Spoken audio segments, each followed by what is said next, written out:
not even sure how to start this video because I wasn't expecting to be in this predicament.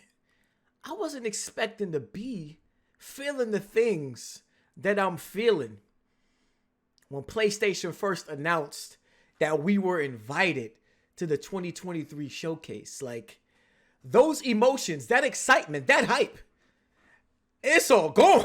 It's all gone. Like, I am befuddled. I feel bamboozled, led astray. What Stephen A said, run amok and flat out deceived by the PlayStation organization for what they just displayed for millions upon millions of people. This is a goddamn disgrace. J-Main, man, back checking in with the people, back with another video, and we gotta talk. We have to talk because PlayStation, they need their ass whooped. I'm gonna keep it 100. They need their ass whooped for the display that they just gave us when it comes to this PlayStation showcase. When we first got this announcement that we were invited, actually, let me pull it up. Let me put it up right here. You're invited to the PlayStation showcase. Wait, hold on. I want y'all to see this. You're invited. PlayStation showcase broadcast live May 24th at 1 p.m. Let's read the description that's gonna gather the people together and that's gonna get us all excited. It's almost time to see what's next. PlayStation Showcase broadcast live Wednesday, May 24th, 1 p.m. Pacific time, 4 p.m. Eastern for the real folks. The show will run about over an hour, focusing on PS5 and PSVR 2 games and development from top studios from around the world. Expect a glimpse at several new creations from PlayStation Studios, as well as spellbinding games from our third-party partners and indie creators.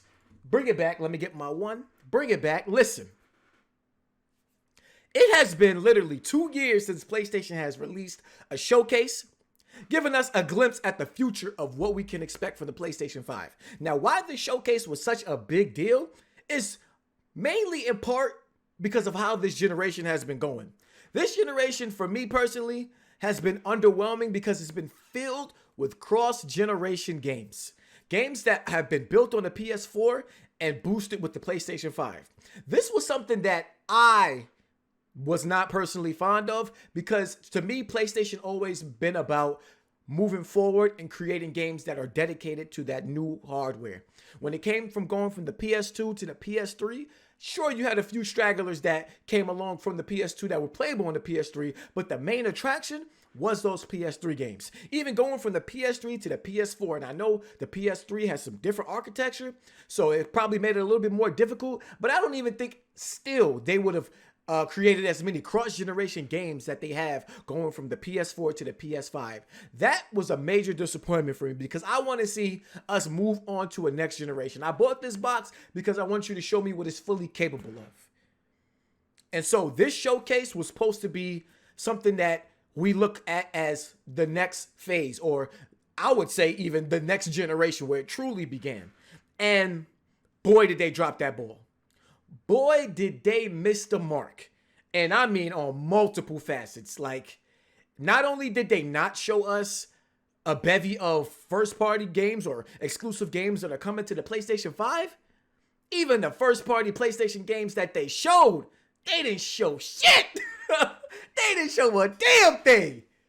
And that is major, major, major coming from PlayStation because they have been really good at giving you a trailer and some gameplay to show you exactly what you're getting into when it comes to these new game announcements and new game releases. So I'm gonna run down some of these announcements that went through.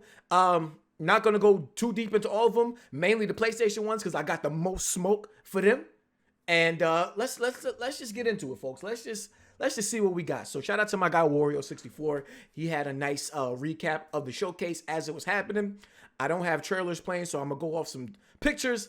when it comes to some of the things that I don't really remember. So the first game that they showed was by Haven Studios, which is headed by Jade Raymond, and they're over there making a live service game. Now, this is something that has been announced in terms of the partnership. We have heard that PlayStation had partnered with Haven, and they even went as far as purchasing Haven to be one of their first-party studios. And this was something that we heard about, and we was waiting to see or hear more about the game just to see what it is. We only saw like concept art. We only heard that they were making a live service game, a multiplayer game, but we never actually saw what it was about. So I was excited to see that logo pop up and like, oh shit, we finally gonna get to see what they're showing. This is the first game that's coming out the gate. Like, let's get it.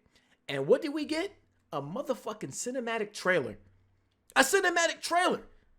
And now, you got a little bit of the vibes of what this game is going to be. It actually kind of gave me Watch Dogs 2 vibes. And the title of it is called Fair Games. And it's S with a money sign. Now, it looks like it's going to be some PvP, maybe even PvPvE, where you're going against some of the multiplayer players to try and capture whatever the main objective is. It seems like you're extracting something, maybe some prize possession or something like that. Whoever's the first team that can get there and extract it seems like they're gonna win. But there also seems like there's elements of, you know, the environment that you have to go up against in order to get where you're going as well. I mean, not a brand new concept that we haven't seen before. Aesthetically, it looks cool, but they didn't show us no gameplay. So when you're really trying to dissect what we got here, it's like, what are you showing me? Like, what is this? What is this game about? If this is supposed to be a live service game, it's supposed to be a multiplayer game, showing us a cinematic trailer is not doing anything. We want to see what the actual game is about. What does it play like? And they didn't give it. And that's the theme of this showcase, was cinematic trailers. We did not get enough gameplay from the newer games that they announced. So that was that. That was fair game. They announced it. I didn't see a release date. Damn near, I didn't even see a release year. So we got a Fair Games cinematic trailer. And that was it. Moving on to the next thing that they showed was actually Helldivers 2. Now, this announcement, I thought they handled correctly. Now, Helldivers is produced and developed by Arrowhead. And, of course, they made the first Helldivers. This is Helldivers 2. A pretty solid game. It was more of like a top-down, kind of like a twin-stick shooter almost. Yeah, I got that kind of vibes from it, but it was hard as hell. Tough as nails. It was friendly fire was on the last I remember hearing about it. And so you can kill your teammates and stuff like that. But it was one of those kind of save the world. You got objectives within the world and things that pop up. You try to get a squad together and tackle the objectives. What I noticed for Helldivers 2 is they changed the perspective. It's no longer top-down and it's more like over the shoulder. It actually kind of gave me Star Wars Battlefront 2 vibes. In terms of like over the shoulder and some of the environments aesthetically kind of gave me that vibe. So this trailer actually I thought was pretty good.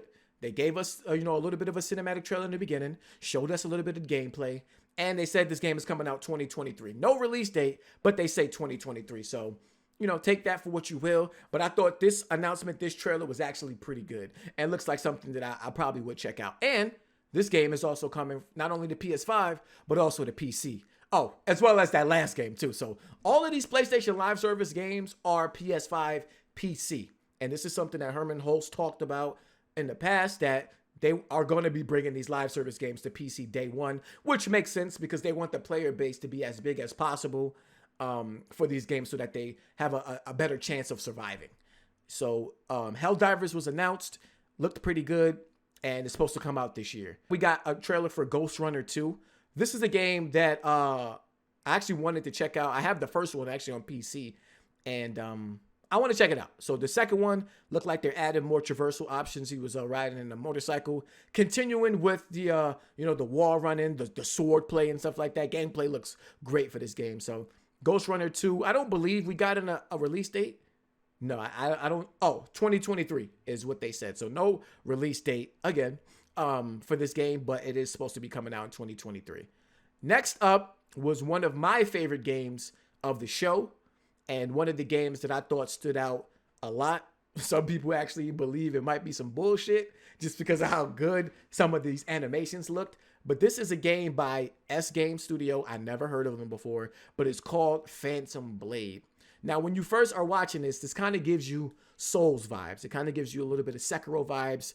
You have this, I don't know if this is a shinobi or a samurai or I don't know how to define who this character is. Forgive me for that. But the way it looks in terms of the combat is very Souls-like. It looks like you have to be very methodical with your combat. Pick and choose when you're going to attack, defend, parry, and things like that. But what stood out the most for this game was the animations. Like, some of these animations look too good to be true in terms of just how he was attacking as well as parrying some of the enemies that he was going up against. I was actually very impressed, and I hope it lives up to that. You know, sometimes these gameplay trailers, they could be a little bit bullshit. I appreciate that they're showing us gameplay, but I really hope it lives up to that, because some of that stuff there looked like groundbreaking in terms of what we've seen in terms of gameplay in this style of game.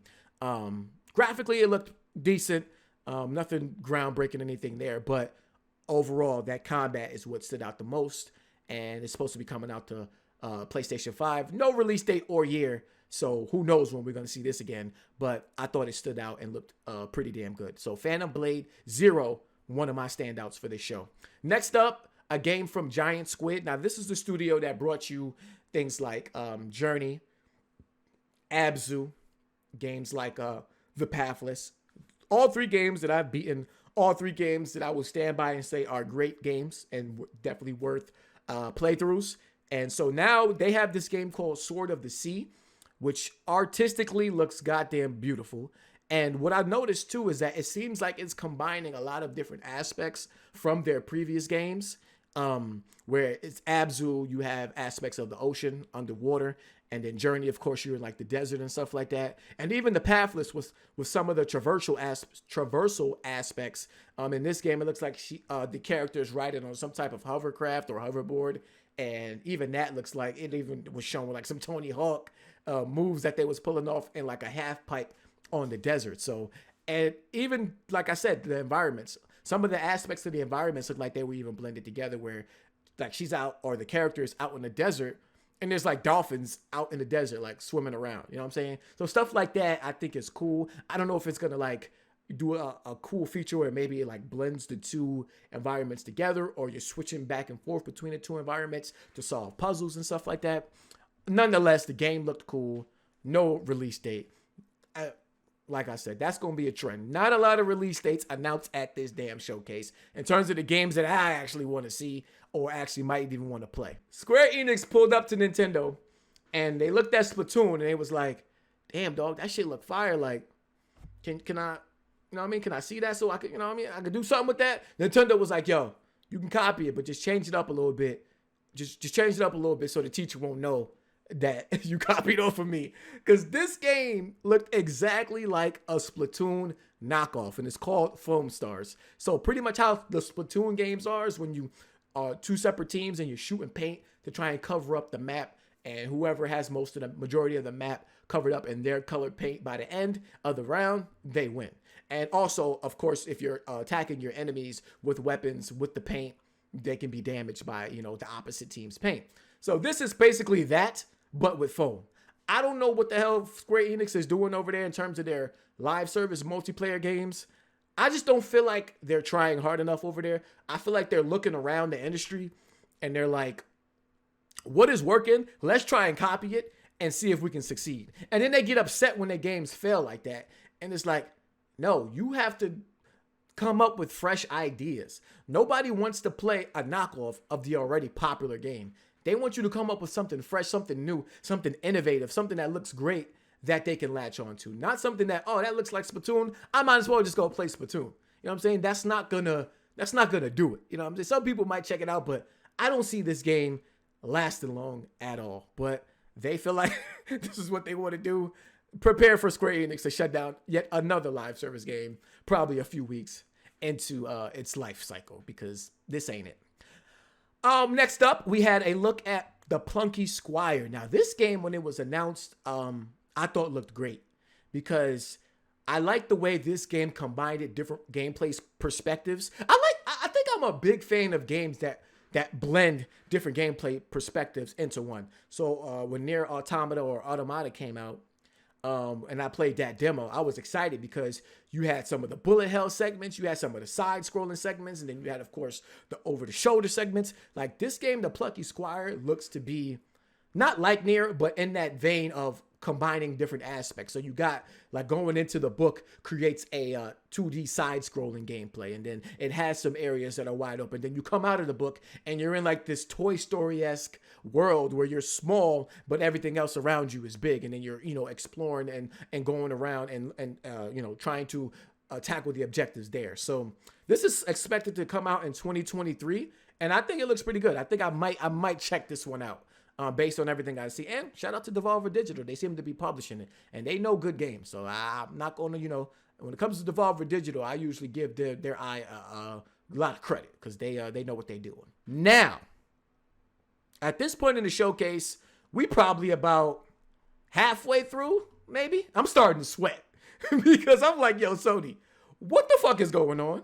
We seeing a lot of indies and a lot of third-party games. Nothing wrong with that.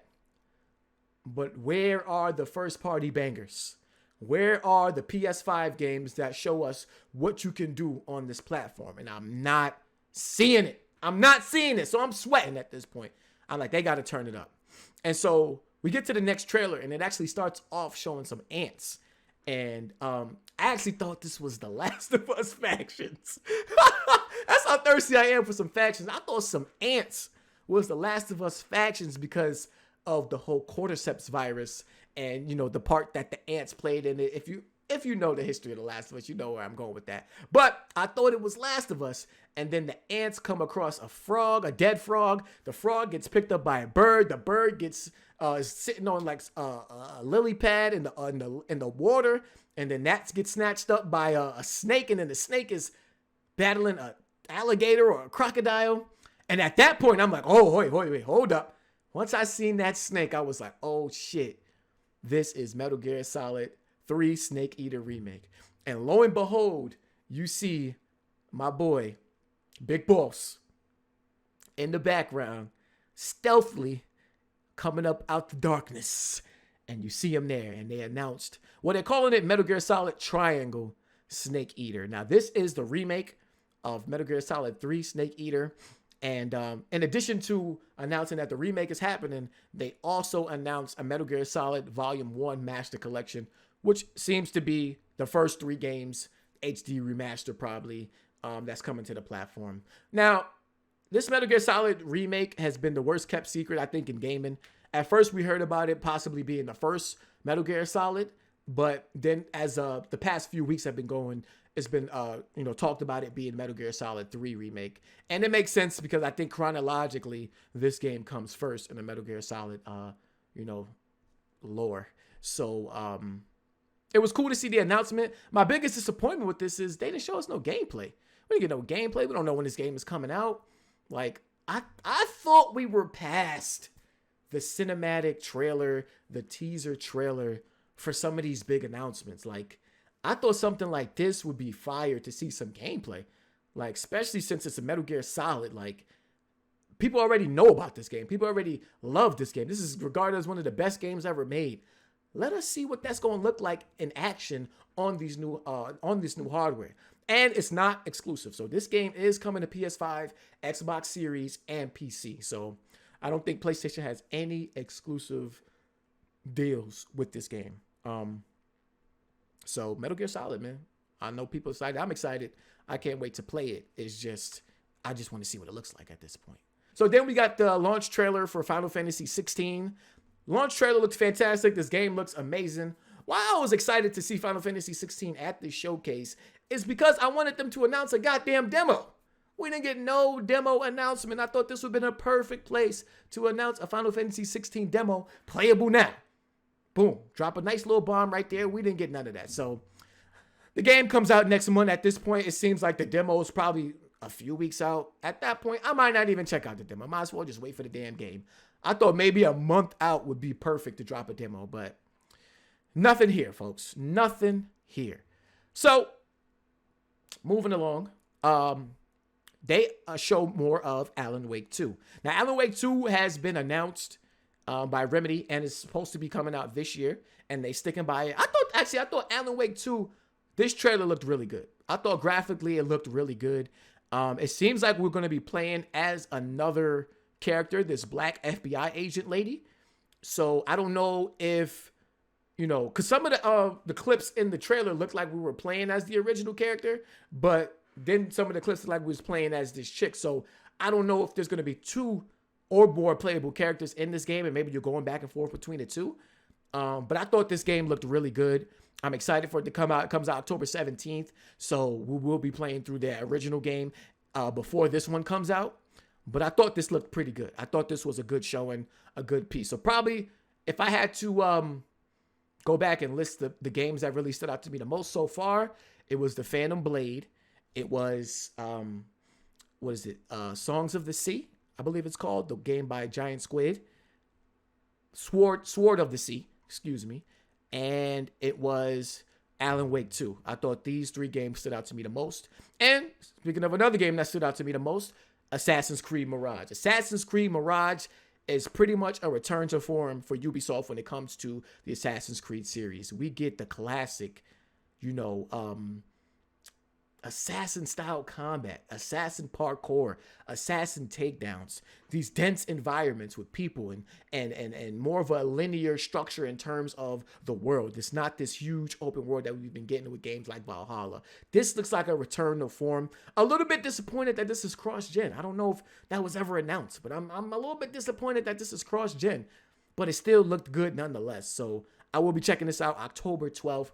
This looks like a return to form for Assassin's Creed. And hopefully this game does so well that they realize that there is a home in Ubisoft for these style of Assassin's Creed games, that everything doesn't have to just keep getting bigger and bigger and bigger in terms of the open world. Like, not everybody is a fan of when Assassin's Creed went that way. I know these new games do well, but not everybody's a fan of that. So just give us some people that like this style something to play to. You know what I'm saying? Grand Blue Fantasy Remake, which is coming winter of 2023. I actually been looking forward to this game for a while since they first revealed it, back when it was supposed to be just a PS4 game. I thought that trailer that they came out with when I first saw the gameplay trailer looked really good. I'm not big on like JRPGs in this style, where you're controlling multiple characters and stuff like that. But I think this game looks good, and I want to check it out. I want to get more into that style of JRPG, the classic JRPG style. I guess you can kind of call me a newborn JRPG fan, because I like more of the action. You kind of controlling a sole character, maybe a few companions that you can give commands, but not you being able to control different characters, or switching out your party and stuff like that, because it's 8 damn different members that you can choose from. I get a little bit overwhelmed with stuff like that, but this game looks pretty good. So definitely looking forward to Grand Blue Fantasy Relink. And then we got another look at Street Fighter 6. The game comes out next week. Not even really sure why this was here. We done got a demo for this game. We done got a beta for this game. The game comes out next week. I guess Capcom was like, since we giving y'all these other trailers, because Capcom was actually here in a major way, y'all got to show off our game that's coming out next week. So this is nothing but pure promotion. A lot of eyes on the showcase. Dragon's Dogma 2. This was a surprise. So Capcom, like I said, they was here in a major way. They pulled up with Dragon's Dogma 2 gameplay. And I said this about the original Dragon's Dogma. This was never a looker. Like this game was never anything that was graphically amazing. But what I heard about Dragon's Dogma is about the open world, about the combat, about the gameplay of this game. And I thought a lot of that in this Dragon's Dogma 2 trailer looked really good. So I still want to check out the first Dragon's Dogma, but I was actually surprised to see 2 here, because it's been so long since 1. And usually when they announce stuff like that, after it's been so long since 1, they're like, oh, we're working on the sequel. You don't see that shit for like another 5 years. So to see that this was here, we didn't get any release date, but it was just cool to see the game in action, since it's been so long since the first one. And then we finally get into the VR section. Now, the VR section was okay. My big disappointment with the VR section is that I feel like this would have been the perfect time to showcase some of the big VR titles that are going to shift the landscape of VR.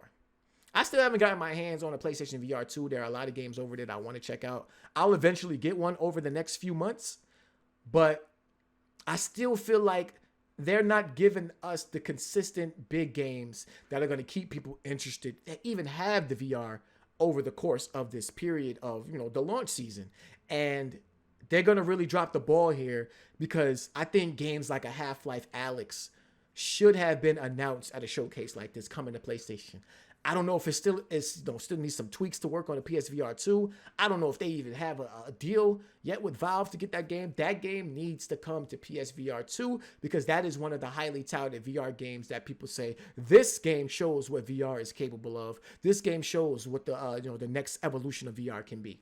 I thought maybe something like an Astrobot VR game could have been announced at a showcase like this. I don't know if one is in development, but one should have been.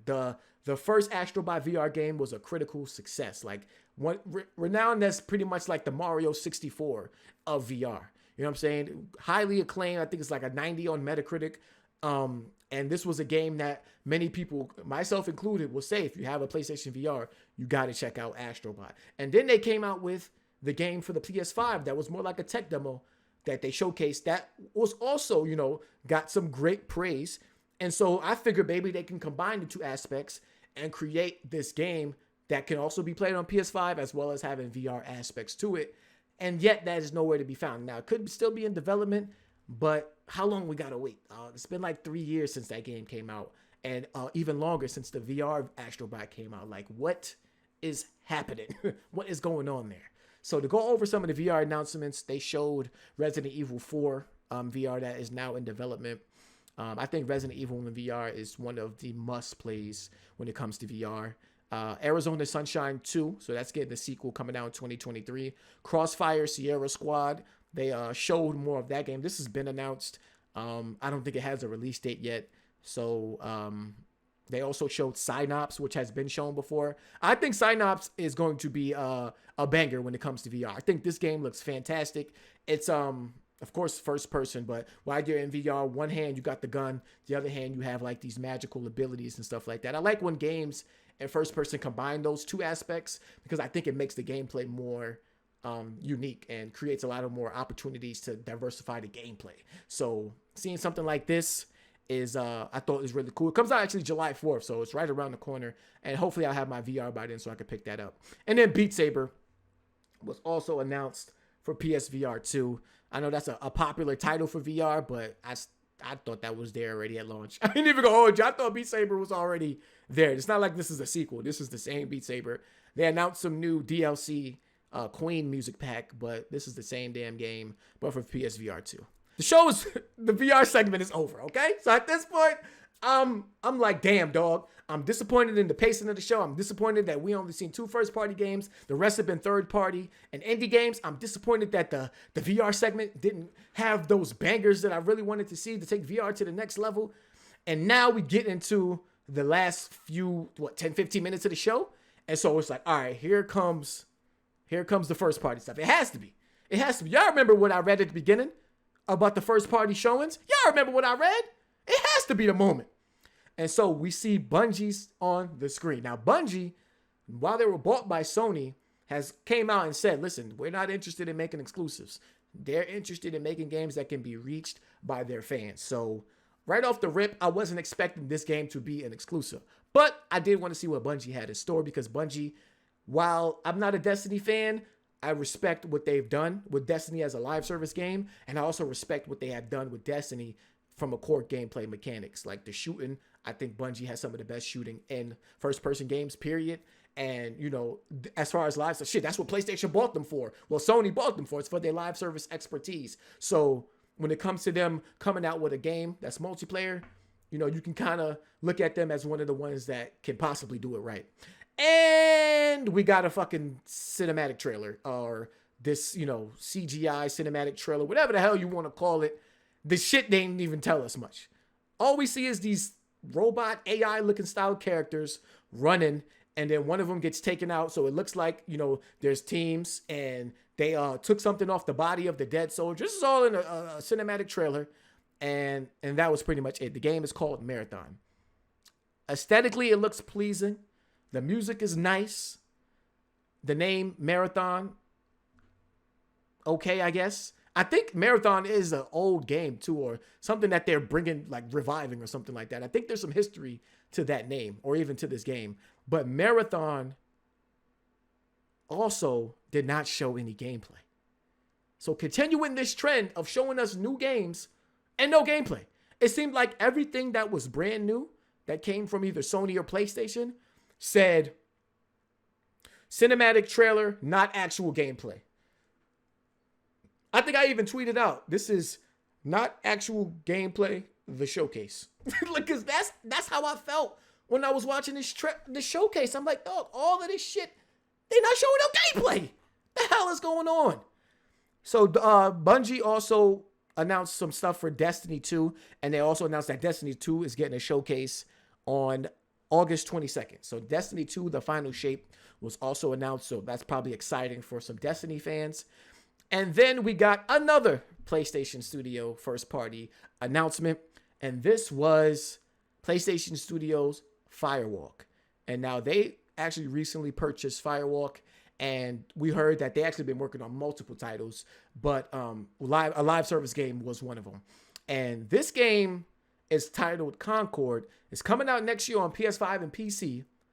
And again, a cinematic trailer. This might have been the worst offenders of the cinematic trailers, because this trailer showed absolutely nothing. I think we heard some voices in the background. We saw footage of inside of a space shuttle or a spaceship, a burger, and some, like I said, some voices in the background and them looking like they're traveling through space. That was it. They showed the title of the game, and that was it. And then it went off. Again, no gameplay. What the hell am I supposed to take from that? I'm supposed to be excited that they announced the game? I don't even know what it is. I don't know nothing about it. We already know that they're working on the game. Y'all told us that in a blog post. Y'all supposed to be coming here showing us what's coming in the future, gameplay-wise, something that we can hold, that we could take with us and be like, oh shit, yo, you saw the gameplay on that? Oh, no, I think that was cool the way he did that and the way this mechanic worked. Like, nothing. We can't take nothing from this. I just don't get it. I don't get what was the mindset of this showcase. And then, this is when I really checked the fuck out.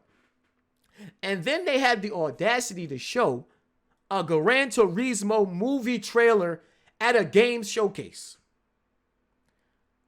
Now, I know PlayStation is in this initiative of TV shows, movies, animes, shit like that. But who in their right mind thought, oh yeah, we're going to kill them. This showcase so far, absolute banger. We've been showing nothing but third-party games, indies, and cinematic trailers of our first-party studio games. Let's give them a Gran Turismo trailer since they've been rocking with us this whole time. What? Are y'all drunk and high at the same time? Somebody need to be fired for injecting this Gran Turismo movie trailer into this goddamn showcase. And lost their goddamn minds. So then we got Lion Ryan coming up on stage. And this man did the infamous "before we go." And I'm like, what? Before we go? Before we go? Where is everything? Where is everything? Where is it? And before Jim Ryan got his lion ass up off the stage, they showed PlayStation's working on this Project Q 8-inch remote play device. Now, this has been rumored. I believe I even talked about it on this channel. This device has been rumored, and it came from Tom Henderson. And like I've been telling y'all, I kind of rock with Tom Henderson in terms of his word. He don't really be out here lying. And so they showed it. This shit looked like they took a PlayStation DualSense, an iPad, hit the fuse ability from Tears of the Kingdom, and this is what they came up with. This shit looks uncomfortable as hell. The shit looks flimsy, like it's gonna snap in half. Like the support for the tablet portion looks non-existent. Like is it only supported by the edges of the controller? Like I don't understand this device. On top of it, it's an LCD screen in the age of OLED, and then it's only a remote play device. So games must be installed on the PS5 and excludes VR games for this to even work. This to even be of substance. How much they charging for this? If this is anything over $99.99, listen, this shit's gonna be dead anyway. Nobody's buying this. But this shit bet not cost no more than $149 tops. And even that's pushing it. Who wants this? Who wants this? It's not even a cloud device. thing. This ain't something that you can connect to the cloud and play games streaming that way. This has to connect to your PS5 and then play the games you have installed on there. So this ain't even doing like remote device shit right. What is this? Then they announced some earbuds. Yeah, who cares? Who cares? Earbuds, irrelevant. So this is like, what are we doing here, PlayStation? People wanted them to get back into the handheld market, but not like this. Not like this. No way, no how. And then we got to the last damn game of the showcase. Now this, of course, Marvel Spider-Man 2 looked great. Come on, it's Marvel Spider-Man 2. It looked great. I had my trepidations about this showing. I thought visually the graphics looked great. Kraven the Hunter. I thought this was Factions at first. When I seen this dude walking through the forest, I'm like, oh shit, this is Factions? Like, because they did say Factions is going to have like a cinematic story to it. So I thought this might have been one of the characters from Factions. But then you see Kraven pop up and, he's using that voice and he's hunting people and stuff like that, looking for a challenge. And they tell him about, a location where he might get that because there's, superheroes and supervillains and stuff like that in New York City. And then we get Peter Parker, Spider-Man in Queens. So it looks like we're going to have more locations to explore. Even at this section, when they were showing off the different villains and heroes in New York City, they showed some characters being in Brooklyn and in Queens. So it looks like we might have 3 boroughs in this game. It might be Manhattan, Brooklyn, and Queens that we get to explore. But Spider-Man in the symbiote suit, I don't know. I'm a little bit torn on this symbiote suit because I think some of the suit the textures on it look a little Nintendo Switch-ish. It looked a little flat. Some of the aspects look good, and it looks like it's like it has some motion to it, like some flowing, the symbiote flowing through the suit as you're using it. But some of it just didn't look sharp enough to me, and that was a little bit of my concern with some of the other aspects of this game visually. The combat for symbiote Spider-Man looked absolutely amazing. Incredible combat. You see all different types of new moves because of this suit and different takedowns and stuff like that. How many enemies he can take on at once. And then in the middle of what was going on with Peter Parker, you get to switch over to Miles Morales during this mission. Now, they didn't go into full details on if you're going to be able to swap between the two on the fly in the free roam aspect. But at least in the story mission, you're able to swap between the two.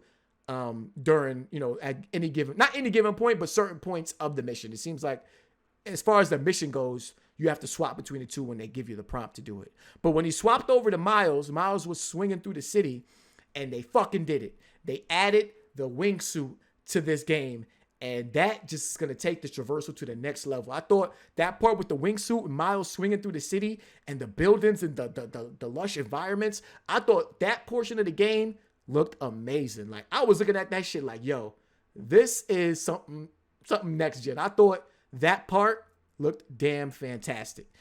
Just the density of the environments, just the detail in the buildings, the way Miles was moving through it and the way that was looking. Damn, they looked like a cinematic trailer and gameplay. So then we got to see more of Miles's gameplay. They showed off some more stealth mechanics, and I was excited that they seem to be expanding the stealth aspect of this game. Something like Batman Arkham, where you can create these web lines along different areas so that you can create almost like takedown areas for yourself. You don't have to follow what the structure gives you. You can go outside of the box and create which way you want to tackle enemies and stuff like that. So I thought that was cool. Miles' electricity seems to be blue in this game, not yellow. I don't know if they're going to explain what happened there. I kind of feel like when he took on that power from the reactor in the Miles Morales game, sorry for spoilers, that he probably has unlocked another level of his Venom powers, and that is the reason why I think it's blue. But Peter is affected by the symbiote suit, so you can hear it in his voice. He has more of a deeper, maniacal, I believe is the word. And the way he's talking, he's very short with Miles. He's very straight to the point. He's even a little bit of an asshole, when they're communicating. And, Miles is a little bit thrown off because he's not usually like that. And on top of that, you get to, Miles has Genki as a kind of like his henchman, but somebody from afar, almost like his, Batgirl, what's her name? Oracle. Almost like his Oracle, where, you know, they're working together like they were in the Miles Morales game. But Genki has like this drone that he can use that kind of follows Miles around and helps him out during missions and stuff like that. So that was cool. They seem to be trying to track down the Lizard because Kraven is coming after the Lizard. So I believe his name is Dr. Connor, who is the Lizard, is like trying to run away. It seems like he's like transforming into the Lizard as he's trying to run away and stuff like that. So a cool dynamic though, because you have Kraven who's trying to hunt him, and then you trying to find him as well, probably to help him out, but he's also transforming into the Lizard. So it's going to create an interesting dynamic between the characters in the story. And then we kind of got this like Uncharted 4 chase scene where you're going through like the harbor, and they showing some like QTE takedowns. Some of the environments look nice, the sun, the water. This is one of the issues that I had with the graphics, is the water animations did not look good to me. Like, I watched the trailer back in 4K, and those animations did not look sharp and crisp. So I'm hoping they can clean that up, because I'm expecting Naughty Dog. I'm expecting Insomniac to deliver some top-notch visuals, and I didn't feel that here with some of the water effects and even some of the explosions that were going off. And so we get a nice little interactive gameplay moment with Miles and Genki and Peter all kind of working together to try and also take down the Kraven henchmen, as well as now they fighting Lizard at the same time. So this trailer was great. I think they do need to clean it up. But the biggest problem, above all of that, is we didn't even get a release date. It still says fall of 2023. Ladies and gentlemen, I don't think this game is coming out this year. What would be a major blow to the PS5? I can't feel like this game is coming out this year. From the visual issues that I have, from them not giving us a release date now, I'm not confident in it. I'm like 60-40. 60% of me believes it's not, 40% of me believes it is. If they announce maybe a state of play soon, then maybe I can get on board with it. But until then, I don't see it. I don't see it yet. I'm not convinced. But that is how they ended the showcase. That was the end of the PlayStation 2023 showcase. So many games that weren't there.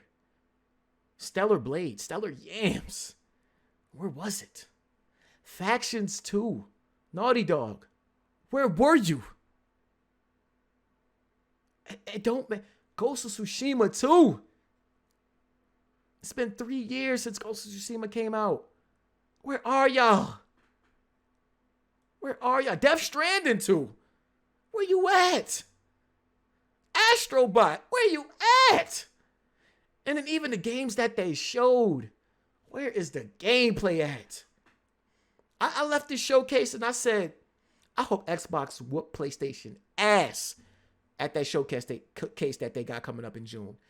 Because this showcase felt like a PlayStation that is resting on its laurels. That feels like, you know what, we can come in here, show a bunch of cinematic trailers, third-party games, indies, give them a little Spider-Man 2, and our job here is done. Fuck no. Hell no. That ain't it. Especially after 2 years of giving us nothing in terms of a showcase. And all of this cross-gen game shit. Hell no. PlayStation, I'm on your ass. Because this definitely wasn't it. I gave the showcase a 4 out of 10. And that's a weak 4 out of 10. On a good day, you might see me call this showcase a 3. Especially as more things start to trickle out about these games. You know what I'm saying? Because, after the showcase is when we start hearing the bullshit. But damn, so fucking disappointed in PlayStation with the showcase. And I really hope Xbox whoop their ass. But let me know down in the comment section what y'all thought about the showcase. What game stood out to you the most? For me, my top 5 were Sword of the Sea, Phantom Blade 0, Helldivers 2, Spider-Man 2, and Alan Wake 2 was probably my top 5 games of the showcase. Long video, but I appreciate y'all if y'all tuned in for the whole thing. PlayStation done fucked up, man. They done fucked it up. Xbox save us. We asking Xbox to save us. We down bad. Shit. I appreciate y'all tuning in. I'll check y'all in the next video. And rate the video. Of course, subscribe to the channel if you're new. And I'm out. Peace.